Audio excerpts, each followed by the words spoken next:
Baik, sebelumnya Assalamualaikum warahmatullahi wabarakatuh. Kami dari kelompok 5 ingin mempresentasikan hasil makalah dari kelompok kami. Makalah kami berjudul Teori Belajar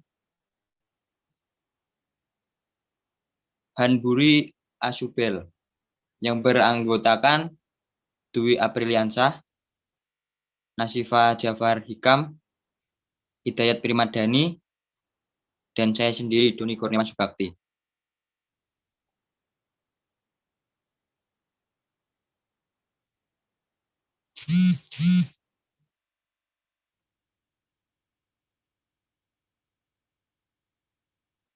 Nah, selanjutnya akan dijelaskan oleh Mas Nasifa. Silakan Mas Nasifa. Bab 2 pembahasan. Yang pertama itu definisi, yaitu teori belajar Hanburi Asubel. Yang pertama, belajar bermakna dalam kurung meaningful learning. Belajar dikatakan bermakna bila informasi yang akan dipelajari beserta didik disusun sesuai struktur kognitif yang dimiliki peserta didik itu, sehingga peserta didik itu dapat mengaitkan informasi barunya dengan struktur kognitif yang dimilikinya. Yang kedua, belajar menghafal atau rote learning. Bila struktur kognitif yang cocok dengan fenomena baru ini belum ada, maka informasi baru tersebut harus dipelajari secara menghafal. Menurut Ausubel, belajar dapat diklasifikasikan dalam dua dimensi. Yang pertama, berhubungan dengan cara informasi atau materi pelajaran disajikan kepada peserta didik melalui penerimaan atau penemuan. Yang kedua, menyangkut bagaimana peserta didik dapat mengaitkan informasi itu pada struktur kognitif yang telah ada. Jika peserta didik hanya mencoba menghafal informasi baru itu tanpa menghubungkan dengan struktur kognitifnya, maka terjadilah belajar dengan hafalan. Sebaliknya, jika peserta didik menghubungkan atau mengkaitkan informasi baru itu dengan struktur kognitifnya, maka yang terjadi adalah belajar bermakna. Untuk B, karakteristik ciri-ciri teori Ausubel.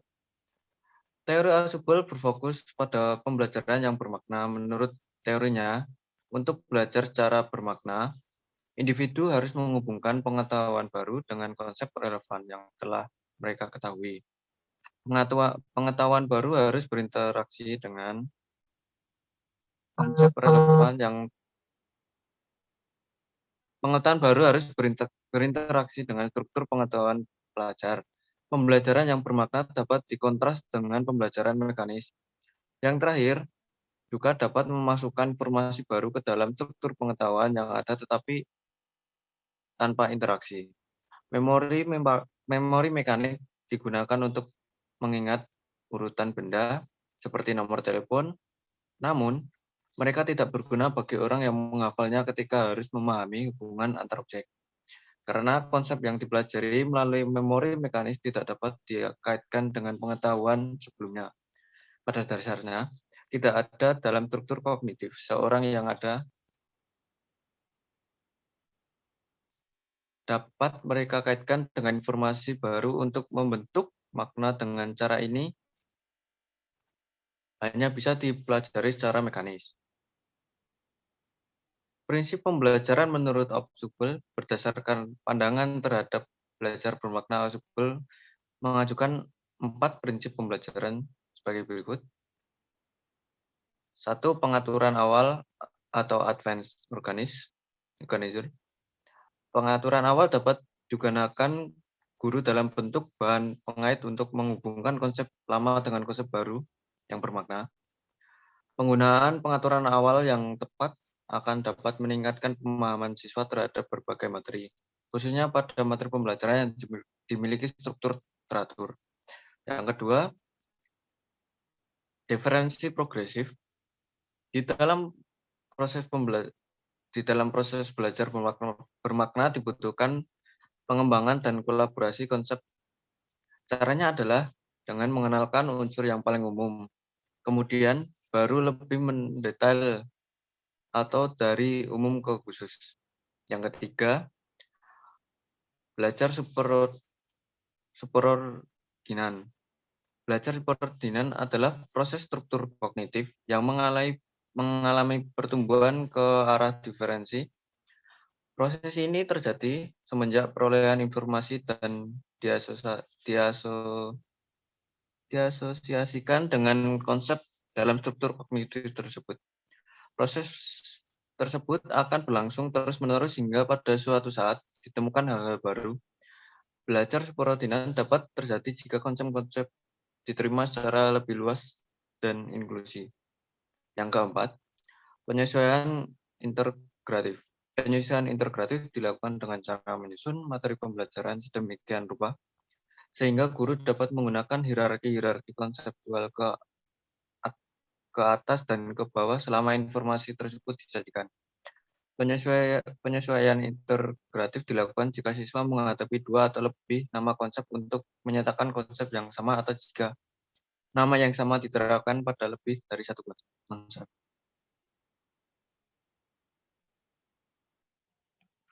Yang C, kelebihan dan kekurangan teori belajar bermakna Ausubel.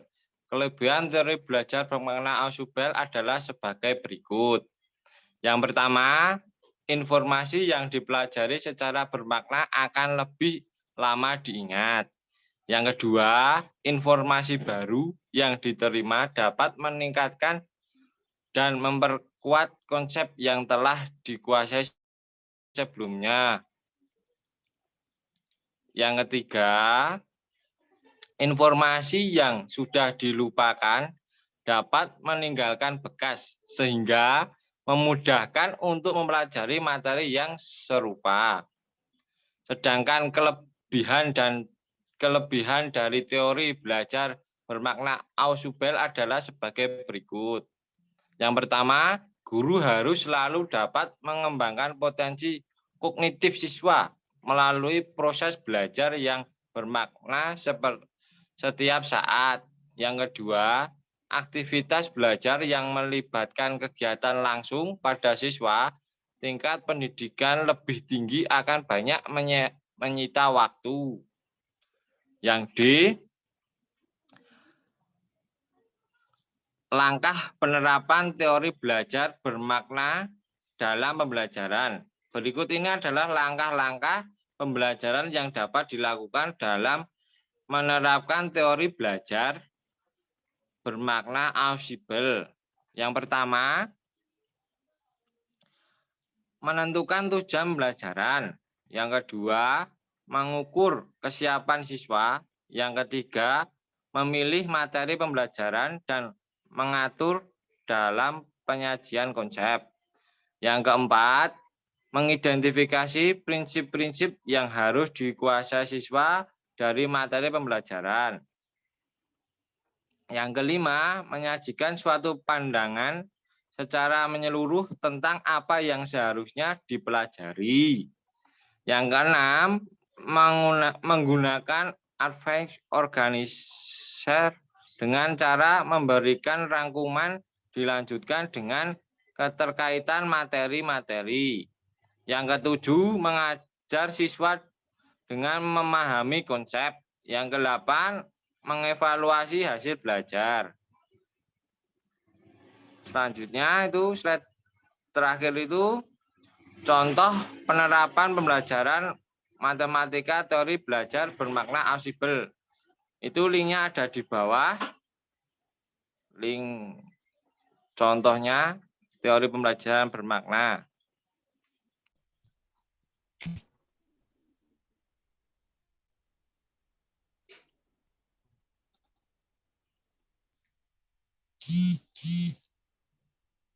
Mungkin itu presentasi dari kelompoknya. Mohon maaf. Saya akhiri. Wassalamualaikum warahmatullahi wabarakatuh.